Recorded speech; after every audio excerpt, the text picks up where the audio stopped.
Good evening, everyone. This is Ron. It's a little after 6 Monday, so we'll go ahead and get started.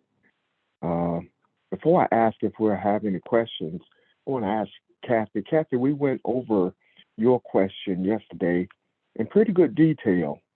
Uh, I'm trying to remember. Pastor spoke on it in great detail, and I think Barbara did. I'm trying to remember who all else. Sheldon may have had too. So, into the recording yesterday, Kathy. No, I didn't get a chance, but I'll listen to it after I get off this evening. Okay, and the only reason why I ask is because I am not the best at doing recaps.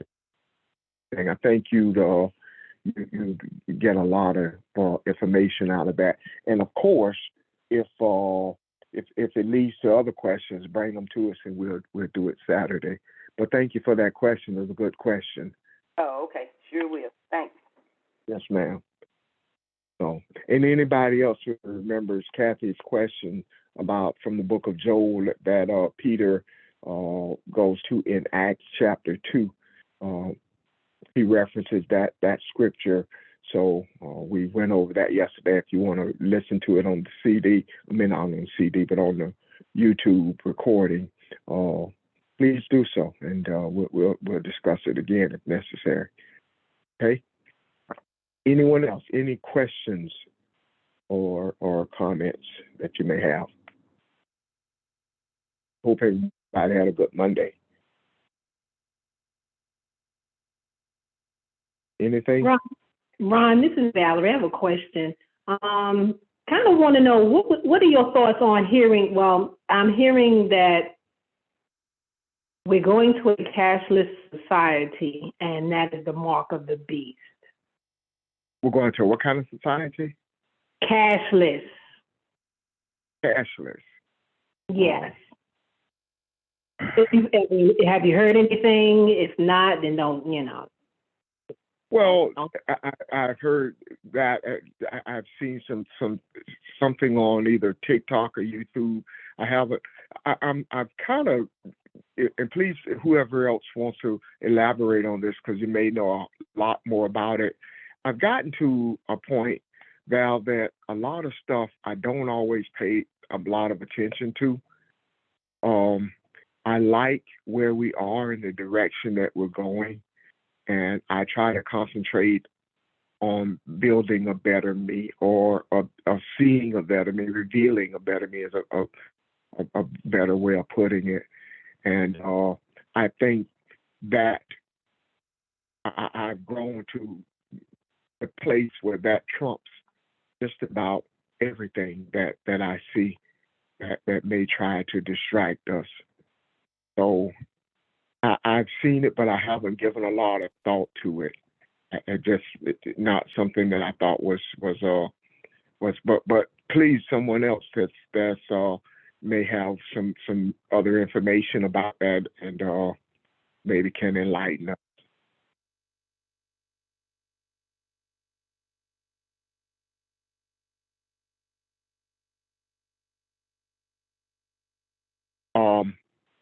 What I'll do then, Val, is try to research, and I'll maybe mention it again, and try to do a little research on it, and see where that is going. That's fine. That's fine. I mean, I just thought maybe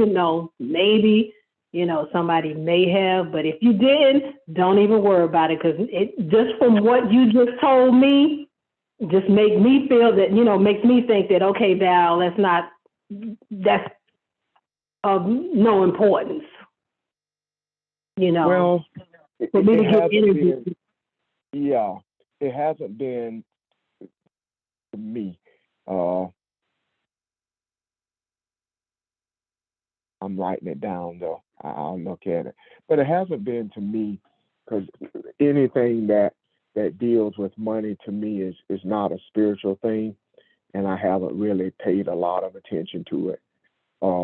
I think the one thing, I'm glad you asked the question though, because the one thing it makes me think of uh, it points to the fact that we're not where we were even a year ago, maybe even 6 months ago, as far as you know, all these things out there, and we call them distractions, and maybe they're a lot bigger than that, but things that kind of take your focus away. Or so that's one of those things I put in that category. But I'm sure not everyone is on the phones on Monday like they are on the Saturdays and Sundays, and there may be someone in our midst that may have a lot more information on that than I do. So, Ron, that's can you hear me? Yes.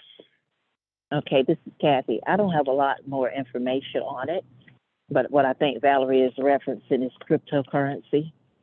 And that's what you hear a lot about going on right now with the cryptocurrency. So that's what I think she's referencing. If I'm not mistaken, Valerie, correct me if I'm wrong.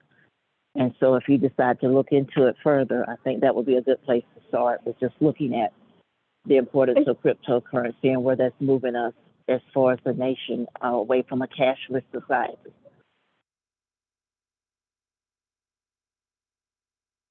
Okay. And by all means, anyone else that may have some information or want to look this up, please do.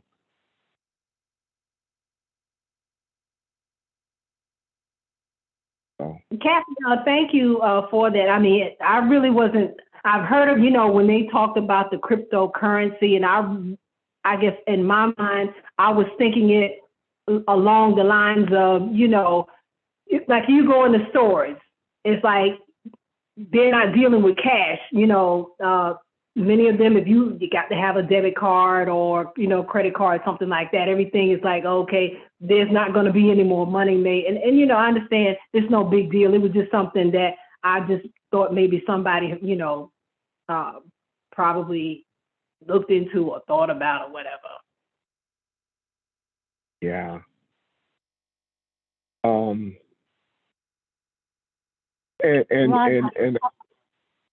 yes.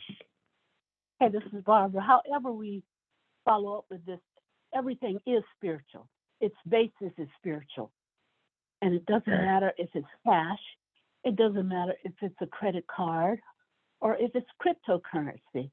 The issue is that, do you love that more than you love who you are, what your purpose is? Because it's not money is not evil. Crypto is not evil in and of itself. Credit isn't. It's what you do with it, and how you share your dollars or whatever, what they call in crypto or fiat, how you share that with others. Is it still what you do with money? Do you just put it up for yourself? Like the fellow who put coffers in his own barn and just filled his barn up without sharing and ended up dying that night. The issue is what you do with it, and your motivation, your motive, and your intent. Mm-hmm. Everything has a spiritual basis, however. Thanks. Thank you. Yeah, I like that. Thank you. Yeah. That's the good answer. That's it. And you're right, everything is spiritual. Oh. Thank you for the question, Val. You're welcome. Anyone else? I have a quick question on that subject. So yes, that term that they use, that the mark of the beast. So is that just something that's totally spiritual? I mean, because you hear just like when there was the the vaccine, the COVID vaccine. I've heard people say, "Oh, don't take that vaccine. That's the mark of the beast." I've heard a couple of people say that, and it was kind of getting around, So is that just something totally spiritual? But when you think about it, just like Valerie had mentioned about, it seems like things are going a lot of places are going just straight to using debit cards and credit cards. I know, like most of the sports arenas that I've been in, they no longer deal in cash. If you don't have a credit card or debit, you can't get anything at a sports event. So is that something totally spiritual? This mark of the beast? I'll ask Barb to kind of help me out with this. As she said, it's all spiritual. Now, personally, and this is probably somebody else that has a lot more insight than I do. When I think of the mark of the beast, I don't think about those kind of things. I think about religion and things like that, so looking at religion and how it's taking man in a certain direction, and people, what people are following and what people are believing in. But I could be wrong. But I just I don't know. I guess a lot of things are happening right now that are distractions, for lack of a better term, things to get our attention. And but I guess again, I don't see them as something to alarm us. But Barb, can you answer that, or Kathy, or someone? What's your opinion, or what's your insight on that?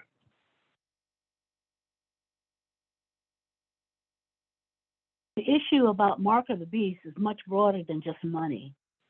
I mean, you don't even have to bring money into the picture and talk about the animalistic, beastly behavior of people, and a mark signifies something, whether it's a type of attitude or type of thoughts or type of behavior. But again, there is nothing evil or bad in and of itself. It is how it's used.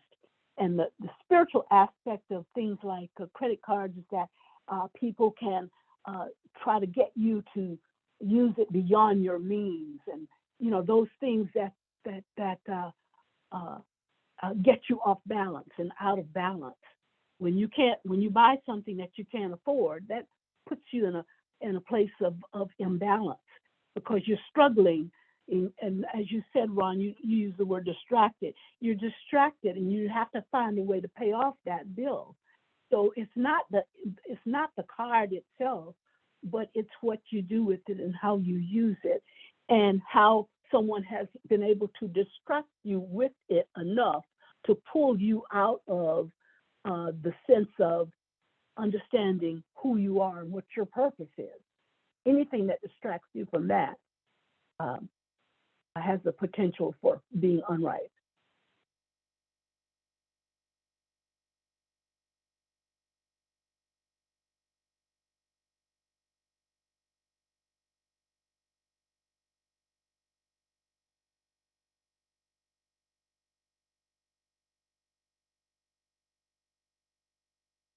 I don't know if someone's talking. I can't hear anything.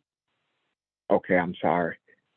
Yeah, I was talking. I was just saying thank you. That really, I liked your answer, and just kind of feed off it a little bit. One of the things I try to do is really pay attention to where we are, the things that we reveal and uncover, and kind of reflect on them sometimes when I get off the phone and look at.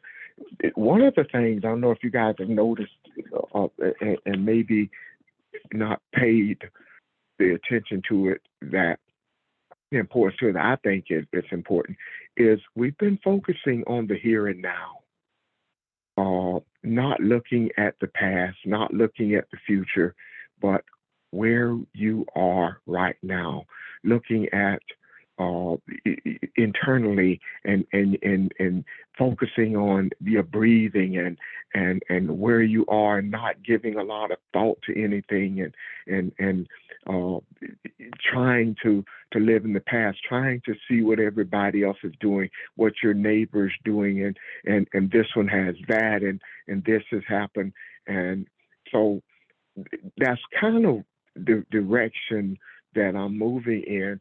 At the same time, uh, I have some things that are happening in my life personally with family members and stuff that helps keeps me focused on, you know, a broader kind of theme. But so that has become my balance, I guess. And I'm kind of like Barb is. I don't see anything as being totally evil until somebody turns it that way and makes it that way. So I don't know if that helps. I guess I just think we are where we are. We do this for a reason, and I think hopefully it's moving our thoughts and our values, the things that we value in a certain direction, so that when we talk about loving kindness and forgiveness and all the things that are concerned with for the betterment of mankind, uh, it will reflect in our values and how we live and what we see every day, and hopefully things don't take us to a place of fear or even a great concern, because we trust who we are. So uh, I don't know if any of that helped. I think uh, Barb's answer kind of answered it though. And is there anyone else that has something to say on it? That helps a lot. That helps a lot, Ron. What you just said takes away the fear of us knowing who we are and who we trust Yeah, in. yeah. I mean, and and the thing too is, I am Lamont. I am Barb, and Barb is me, and we are one. We're not uh, in unity. Unity means we're grouped together, but we are one. As we move into recognizing our spirituality and uncovering that. So uh, the questions help us to see where we are, and to reinforce each other, reinforce that. So thank you.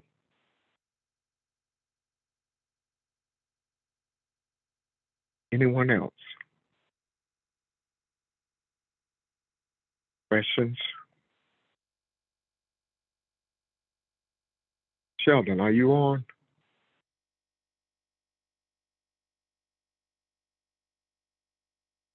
Okay. I think he had some a part of Jeremiah 17 that he was going to cover this evening, kind of reflect on a bit. But the other thing that, in case he comes in late, we can save that for last if you want. We were looking at yesterday afternoon the book of Thomas. Pastor asked a question uh, where it was concerning two becoming one, and we found two sayings in the book of Thomas that we were looking at. If I can pull them up here. I don't know if anybody else is.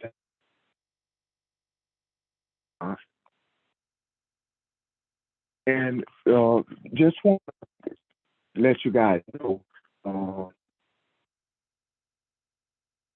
that we talk about you guys may listen to us say, well, I don't have that. A lot of these things you can Google, because I have the book and I search for it and I can't put my hand on the book, but I pulled it up online and I have it right here in my hand. So a lot of these books you can look at, but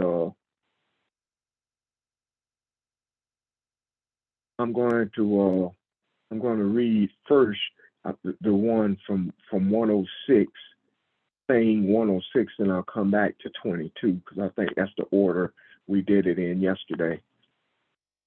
Jesus said, when you make the two into one, you will become children of Adam. And when you say mountain move from here, it will move. Okay, that's saying 106. And what we're looking at, what it means, we're trying to look at what it means when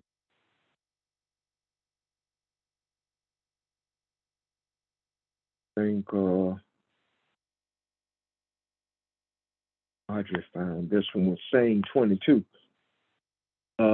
Jesus saw some babies nursing, and he said to his disciples, these nursing babies are like those who enter the Father's domain.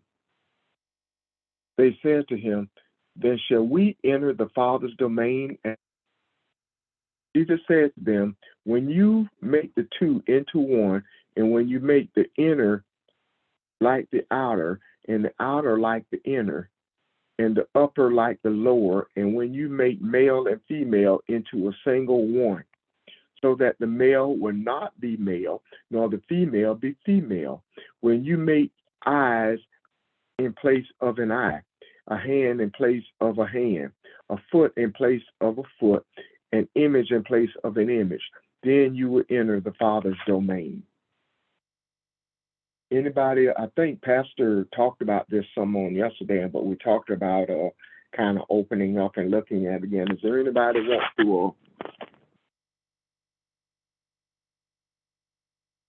want to discuss it a bit? What does it mean then to make two into one? What does it mean to you?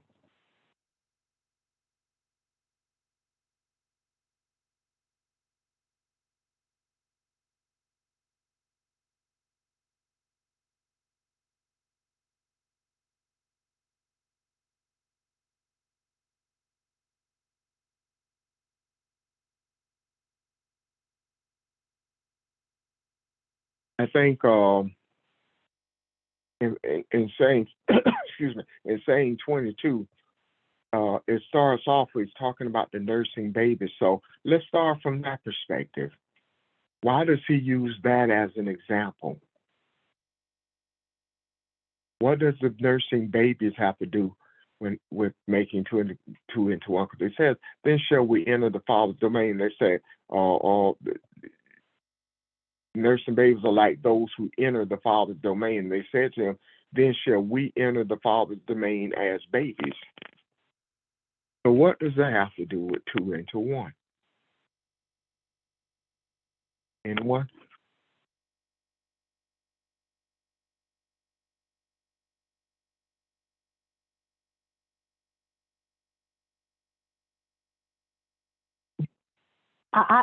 I'll begin the discussion a little bit from part of the way that I understand it. If you look at the mannerisms of a baby, when a baby's in a mother's womb, no one necessarily sees them as separate kinds of individuals, although we know that the baby is attached to the mother by the umbilical cord. But in terms of the baby having its own personality, its own being, as an individual, no one really thinks about that while the mom is carrying the babe. But once the babe is birthed, then people start paying attention to the babe that is developing, and that it may go through 3 or 4 different quote unquote changes, and as it develops its personality. When we first started this journey, we were very similar to the babe. There were things that were new to us, like a babe only knew the environment and of the womb, and really did not know it, didn't even think about it. It just was. It was what nurtured it. It was what satisfied it. The womb did. And the babe really didn't have any thoughts, bad or good, about the womb. It just existed, and it was. But once outside of the womb, or once we start this journey of truth, of understanding who we are like that babe, and we begin to uncover or recover truth in different ways, whether it's through whether it's even through play as a child, of learning, okay, what's right and what's wrong, what's fair, what's not fair, those kinds of concepts. But getting beyond that to where we are now as we become adults, loving kindness, harmony, peace, all of those things. So I believe he used the child because we had to get through that process of understanding who we are before we ever got to the conclusion that we are one with the Creator. In other words, there are so many things from childhood to adulthood that convinced us that we were our own being, our own adult, our own self. I'm on my own now. I'm separate from my parents. All of those things, which just living in this illusion of life, we get through our feelings and our emotions. We had to go through that in order to be able to differentiate what being one meant. If we didn't have those other things to balance out and not to balance out, but to show us the difference, this is a world of duality. The physical is a world of duality. Up, down, in, out, under, over. And what he's saying is that until we, as we just stated with money, that money in and of itself is not evil. It is it's our motive and intent and how we use it. Same thing with in and out, rightness and unrightness, which is we usually think of as evil and goodness. If something is right or is not right. If it's not right, it may not be right for today, but it might be right for next year. So those are the kinds of things we begin to learn as we move beyond that child toward the point where we understand that we are one with the Father, and that everything that was created by the Creator, which means then that, well, we can't call light bad, good and darkness bad just because the Creator created both. And so it's just a matter of getting to that understanding that when we get to the point where we understand that everything is one, then that's when we have spiritually really started this journey of unicity with the Creator.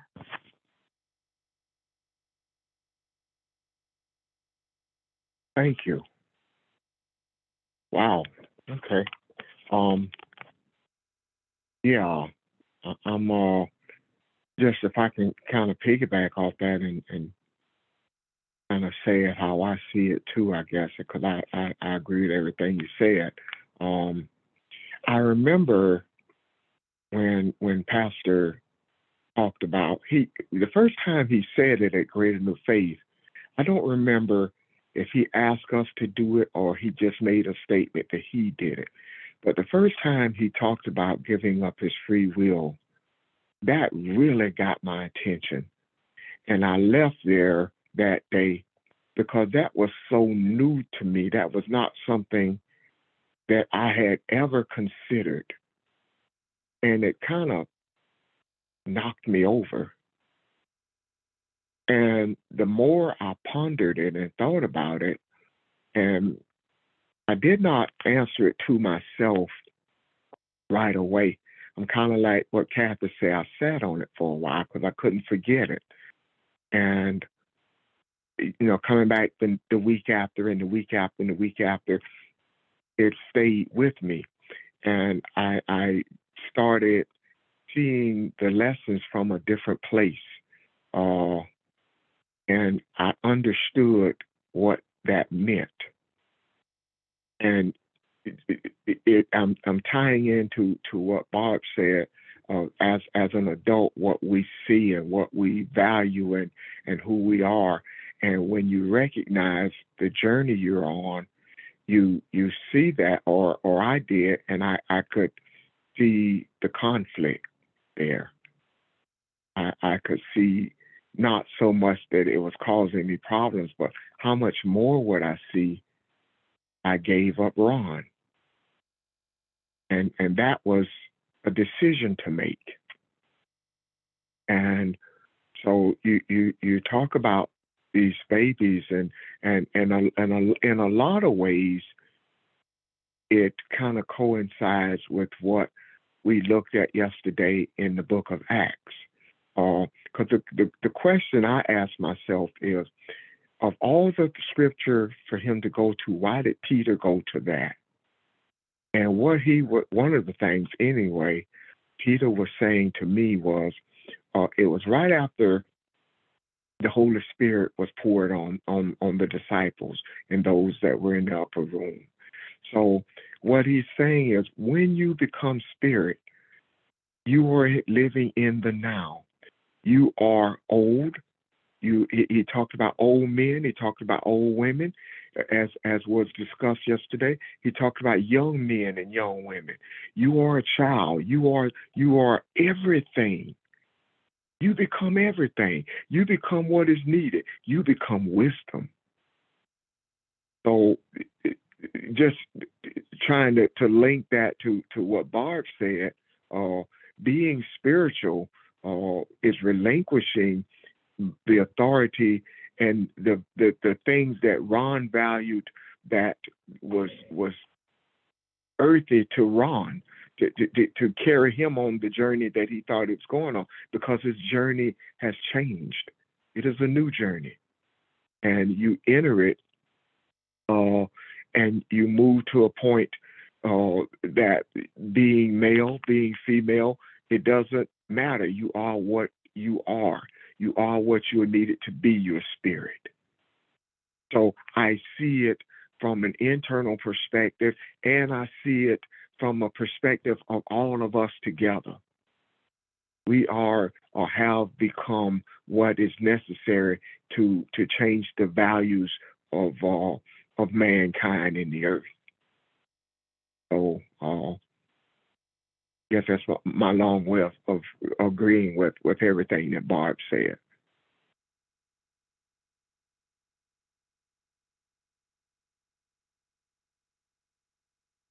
Anyone else?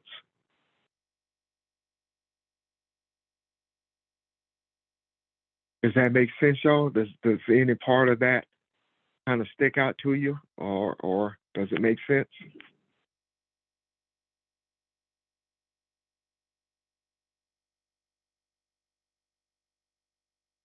Well, we usually use the term "babe in Christ." Babe in Christ. That's what we used to use when we first came to know about the Messiah and what the Messiah did according to what the Bible says.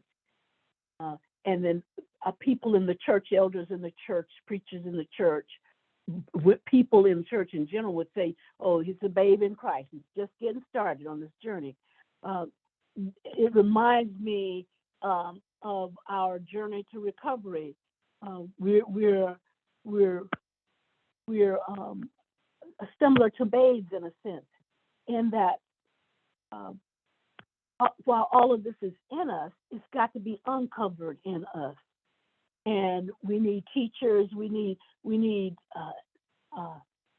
information about who we are. We need truth more than anything else to begin that journey of really uncovering the fact that I thought I was a babe, but if I look at who I genuinely am, I am the essence of the Creator, and the Creator is me, and that they're one and the same in a sense, just like the babe and the mother is the same in a sense. and the Creator are the same. Yeah.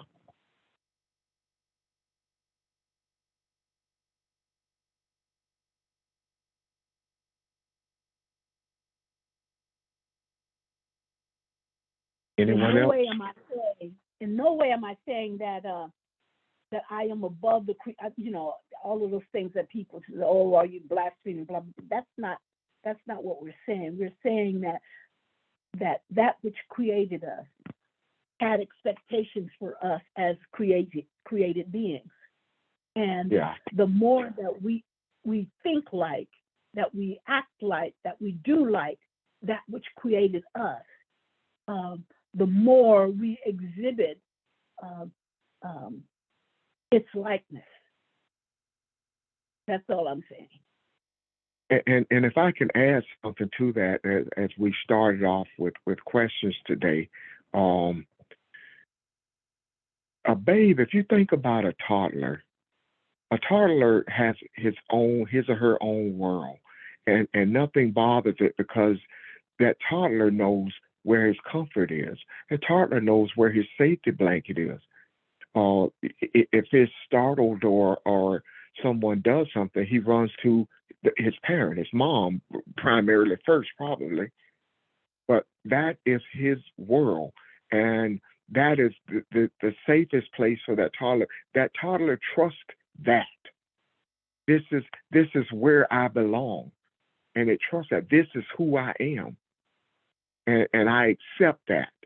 And so when we look at this and talk about babes and all the things in the world, whether we want to look at them and think, oh, these are designed to make us tremble, these are designed to distract us, we know where our comfort is. We know who we are, and we know the world that we are a part of. So that trumps any and everything that lives outside of that.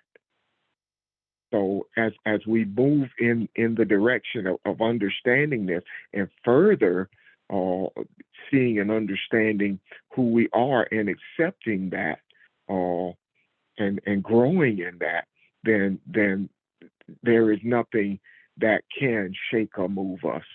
So that's just something else I thought of when I was listening to Barb talk. Ron, I have a question. This is Evelyn. Hey, Evelyn. So we're saying that we all are one. And so is the mother that baby and the baby is that mother because of the oneness? And when when you breastfeed, and I'm not looking at it physically, I'm looking at it spiritually. When I'm nursing a baby, is it me that I'm nursing?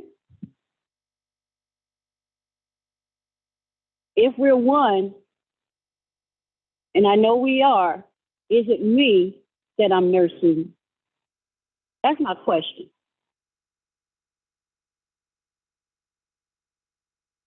In the spiritual realm, yes.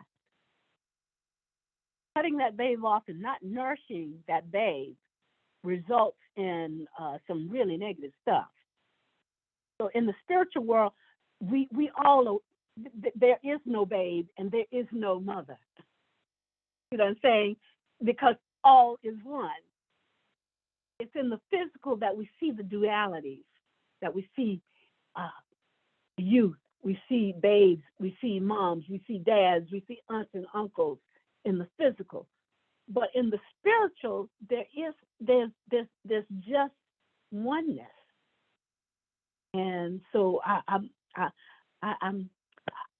have to research that a little bit to come up with a different answer, but that's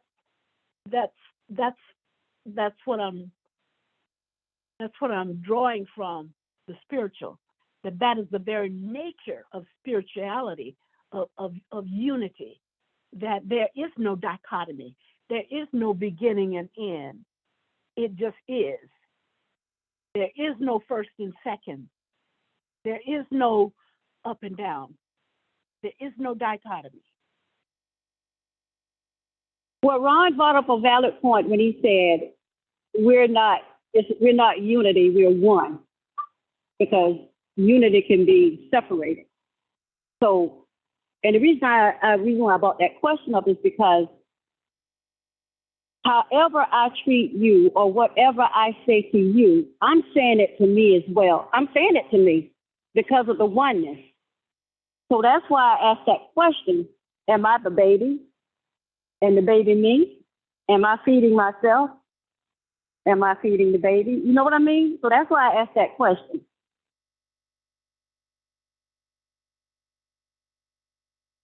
I guess yeah.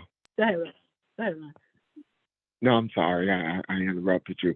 I was listening to what your answer was, and I was thinking about we call Jesus the Word of God. It tells in the scripture, it says that how can that be separated? How can you separate that? He says, I and the Father are one. How do you separate that? If he is a visible, if you want to look at it from an earthly perspective, a visible representation of the principles of the Creator, how can that be separated? So as we move in that direction, and I think there's always something that we're uncovering. So in that aspect, I see your question. There's always something that we're uncovering and something we're growing in, and as you heard me say earlier, talk about my own struggles, like the free will thing. There's always something that we were maybe pondering and moving towards, but it does not mean that we're not one. Because that is the desire, and that is what we have accepted. And it again, I talk about values because that is what consciousness is. You are aware of so much more now about who you are. And that has refocused your values. And every one of us are now seeing the same thing, versus being individual in our own worlds and focusing on just me. So that thing that we were seeking, even not knowing what it's going to look like, we have become, and we see it, and I see it in you, and you see it in me. So I just agree what Barb said, that we have always looked at the focus of duality, but once you are in the spiritual realm, there is no duality. Well, I want to say this. I feel, no, I'm going to say I know within my soul, with every fiber in my cell, that I am one with everyone. And I try to live like that on a daily basis. And there's always something to remind me, remember, you're one. There's no separation. And that has helped me to grow more so spiritually than anything. Just knowing that I'm one with all of you. And that's why I asked that question, because I feel it so strongly. And I'm a believer. I can't put it any other way. And I feel differently because of the way I'm looking at life, this realm. And I take it very seriously. It's not a game. It's nothing to play with. This is a serious journey. And that's all I want to say. Thank you, Evelyn. Appreciate your question. Evelyn, if I could just add to that, when the mother nurtures the baby or feeds the baby, whatever, the mother is giving the baby everything it needs to grow. Um, and um, and when you nurture yourself, as in nurture your spiritual side, then you're giving yourself everything you need to grow. And we know, or we know now, that all of that is already in us. We just have to search for it, look for it, open ourselves up to it, so that we can nurture our own spiritual growth.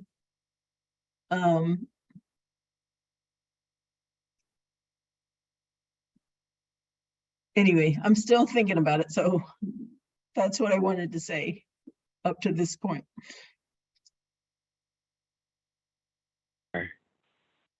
Thank you, Audrey. Well, also, when we nurture others, we nurture ourselves too. So when we nurture mankind, we nurture ourselves.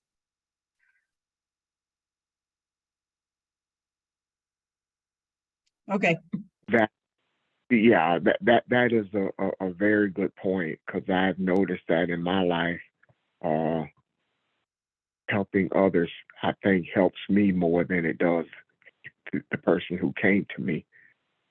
No matter what it is, whether it's giving advice or someone's going through something that you assist them through, it always helps to increase me or give me something else to see in me. So, and I even have thought at times that's why these things come up, so that you can see yourself. And so to me, that's a very good point. It just supports everything we've already said. Those things go hand in hand. I can't help you without helping me, and vice versa. You help me, you're helping yourself. So it just shows you the oneness that we are. Yeah, and when we do that, we're sort of pulling the two together. Yeah. Even when we well, let me take a look at what it says. It's when you make the two into one, and when you make the inner like the outer and the outer like the inner. It's basically saying that we, for lack of a better way to say it, is we pull ourselves together. We give up the duality of, I'm me and they're them. Yeah. No, we're all in it together. Yeah. We're all in it together.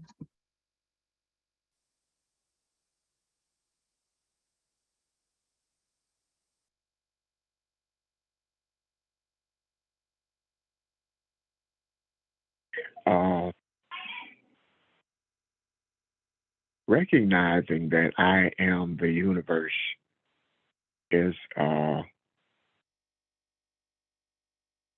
it kind of takes away the vastness of it, the way we've come to think about space and universe and that kind of out there kind of freedom kind of thing. But if it's all in me, and this world that we look at is a type of an illusion that is there to help us to gain focus of who we are.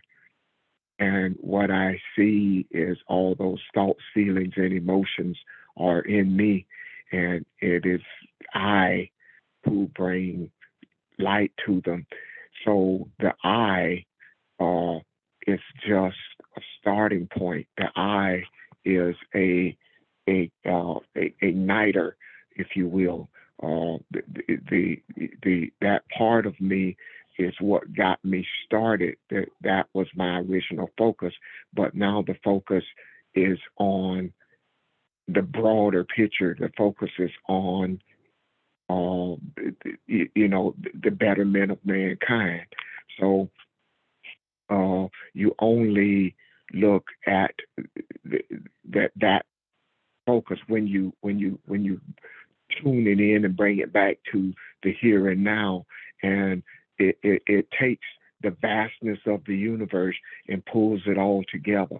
I think that's what this is talking about. I think that's what the book of Joel was talking about. It pulls it all together to here and now. It pulls masculinity together. It pulls femininity together. It pulls in the old man and the young children, the dreams, the prophecy. None of those things can be seen, but it brings them all together. So I am the universe, and it helps to when we move to the point where we can have that kind of focus, where with the here and now, there isn't any space for thinking.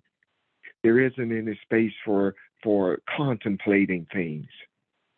You are who you are, and you just breathe. And the thing that carries the light is your desire, the desire to be see enlightenment in the earth, the desire to focus on those things we talked about, forgiveness and loving kindness. That desire is what holds everything together in the here and now. So the male and female is the balance that holds the to and the fro and the up and the down and all of these things that come together, or the past and the future. All of those things become now. And that is the illusion that those things don't truly exist the way we think they do. You are the now. Ron, you know what I saw when you were talking about pulling things together? Audrey also mentioned pulling everything together. And what I saw was ligaments, spiritual ligaments, like you know how the physical body has the ligaments and everything connects to everything. And when you were talking, I could see the ligaments forming the spiritual man that we are. Yeah. Yeah. That's all I can say. Thank you. Yes, sir. I can, yeah, I got a minute. But when we look at it and realize that we're in the now, then those things that sustain us, we don't have to search for them because they are with us already. I think the biggest issue is that we are always looking for something. When we talk about faith, it's hoping, which is, it may happen, it may not. When we talk about that faith is the hope for things, and excuse me, and it is the what is it? Oh my God, it slipped my mind that quick. For things not seen, what is that? Faith is the things hoped for and evidence of things not seen, something like that. That's it. Evidence of things not seen. So if faith is something that you hope for, that's doubt. If it's the evidence of things not seen, if these things are not seen, then how can you see evidence? How do you know what the evidence is? The evidence is found in the now. As long as we were hoping that things would change, we saw nothing. But the moment we said that things have changed, and we said that everything is going to be exposed, that's when it happened. Because it was already there for us to access. But we were looking for it, meaning that we were looking over it or around it They did not realize it's right here in front of us. Does that make sense? Yeah.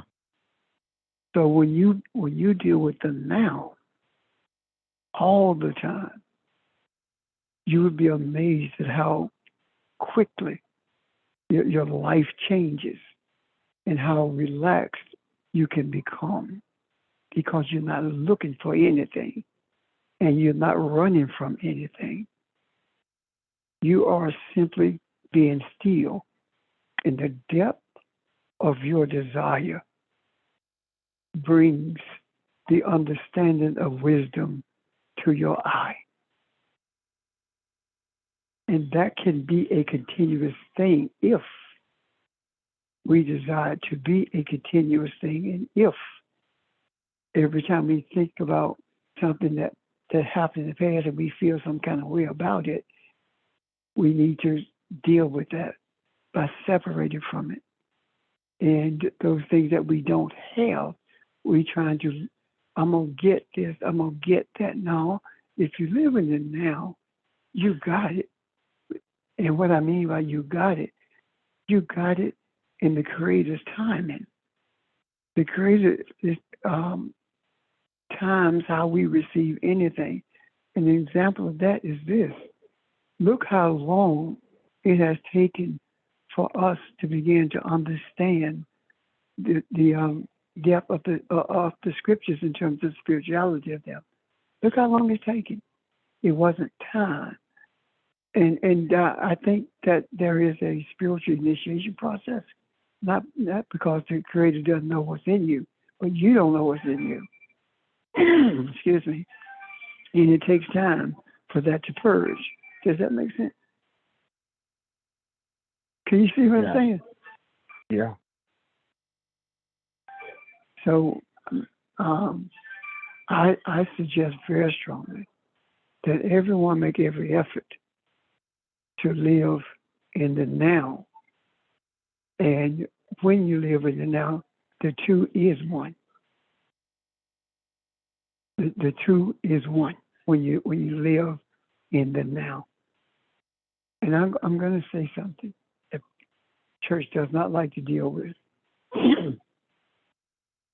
The only thing that I can think of that two can become one and have the same euphoric experience every time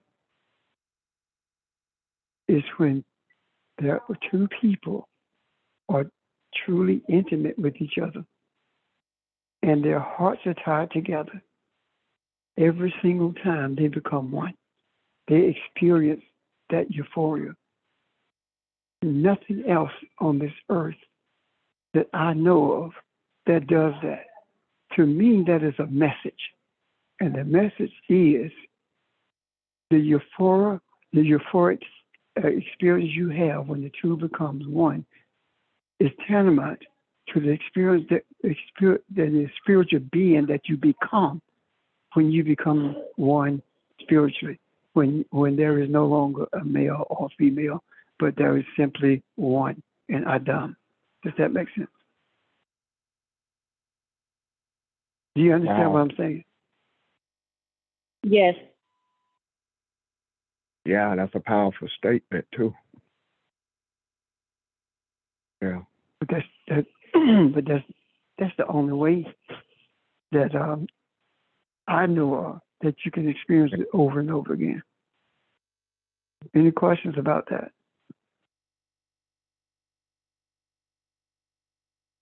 Comments? Ron? Thank you. You're welcome. Any questions about any parts of this, y'all?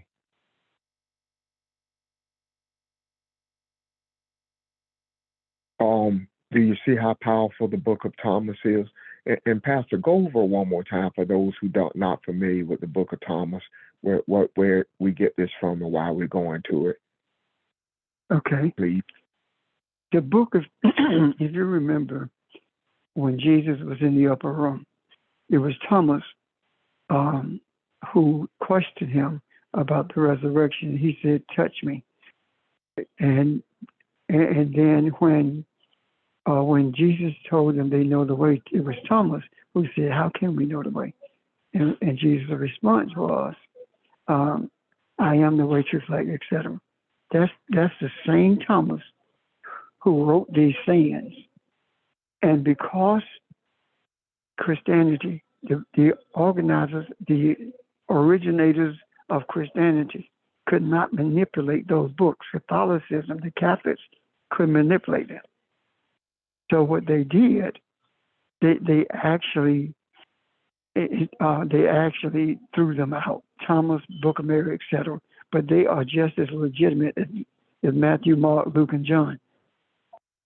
So who gave them the authority to determine what sayings of Jesus that were beneficial to us and what sayings of Jesus were not? This was all about controlling humanity, manipulating humanity. That's why the books were discarded. And there are several of them that were discarded, and they are filled with a wealth of information. And the way that they are written is extremely difficult. It's not impossible to manipulate them. And they didn't want that. So at that Nicene conference, they just discarded them. That's all I got. Thank you. Uh-huh. Something I thought about when you said it too is part of studying them and talking about them, is we again are uncovering these truths Yeah.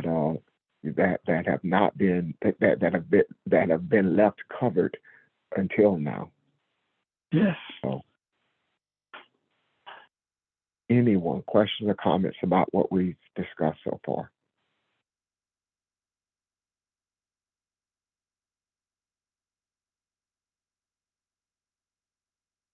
Okay. I have a curiosity question.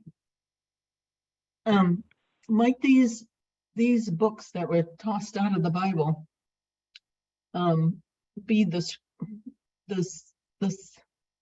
or symbolized as the scroll that who ate the scroll? John on Patmos or something like that?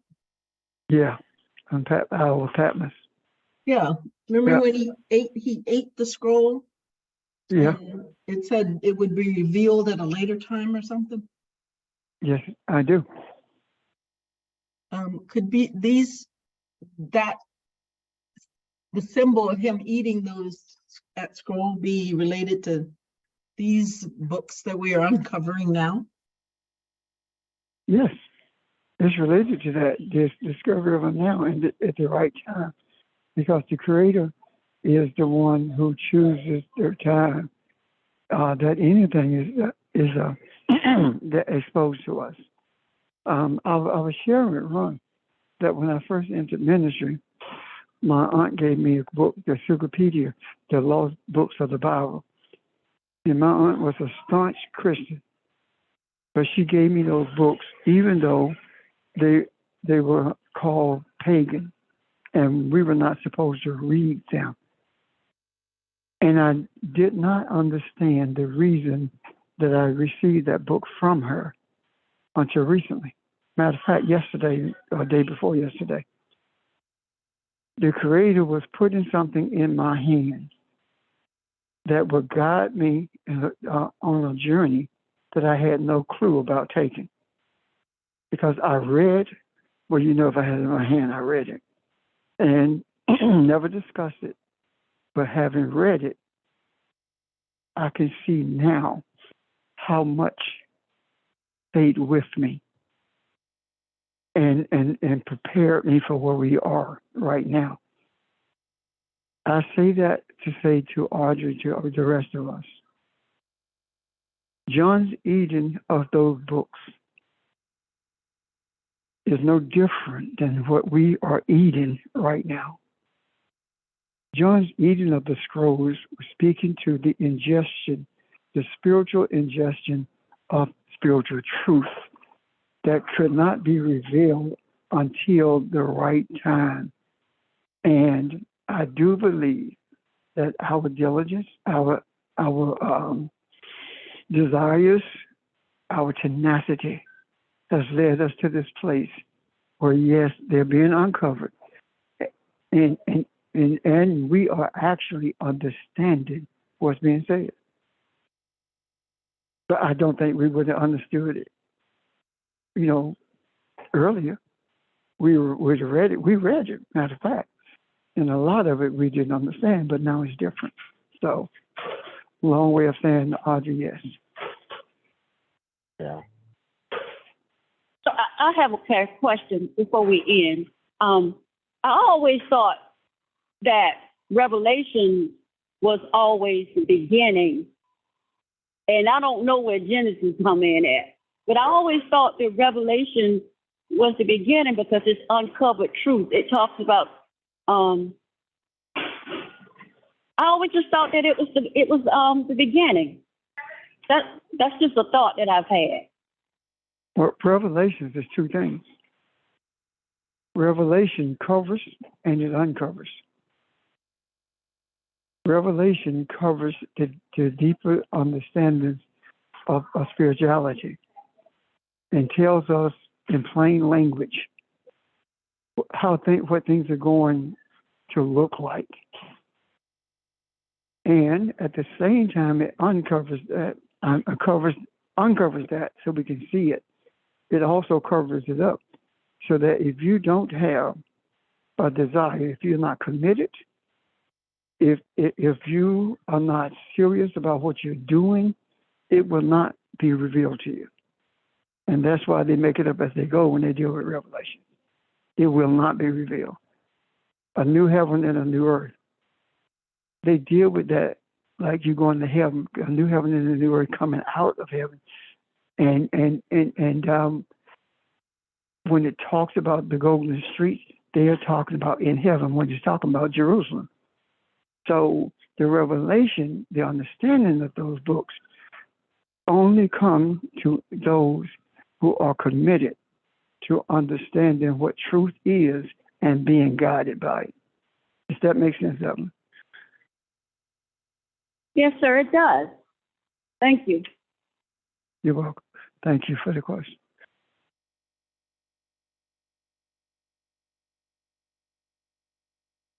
Is there no questions about that, Ron? Yeah, I was going to ask Sheldon did he ever come on. I didn't know if he did or not, and ask him if Sheldon, are you there? Yeah, I'm on. Okay, it's after 7. Would you mind kind of leading us off then Saturday? Will you be on Saturday?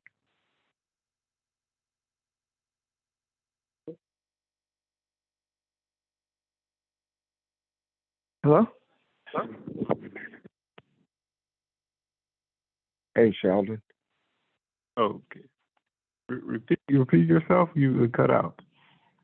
Yeah, I was just saying this where we are is a good place to take a pause. We went ahead to Thomas when because I think you may have gotten in late, so we went ahead to Thomas, and I was asking you, would you be okay with maybe leading us off Saturday?